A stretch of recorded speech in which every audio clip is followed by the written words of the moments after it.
Projection. How to make yourself heard. Projection has nothing to do with being loud. There are actors who bellow their lines, and yet are hard to understand. There are other actors who barely raise their voice above a whisper, and yet everyone hears them, regardless of the size of theater they are working in. So what is going on? Projection is a technical term, which means you speak differently on stage than you do when speaking to a person in real life. The real difference is that you want the audience to share your thoughts, and so projection is really about sharing, not shouting.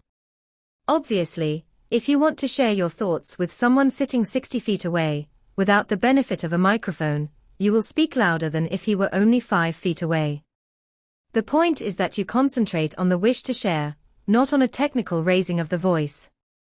Audiences also understand what you say by observing your lip shapes, and it can often be that a problem with hearing the actors is solved by increasing the lighting a little.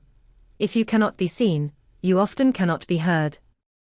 At the very least, be aware of this, so that any really soft lines are accompanied by the audiences being able to see your mouth.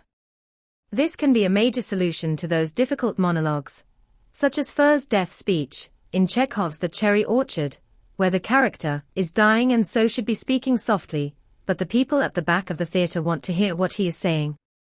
By delivering the speech as a soliloquy directly to the audience members, you can ensure that they can see your lip shapes, and by directly addressing the audience, they no longer wonder about how they can hear an ill man so clearly. This is what the author intended anyway, and it addresses the one truth of the whole evening, that there is an audience out there, that the actor knows it is there, and so talking to it is quite natural. This practice has been used in all forms and ages of theater. You very rarely have to project your voice for screen work. In fact, the opposite is usually true. Switch on your television right now and listen to the low level of speaking on all major performances in film and television dramas.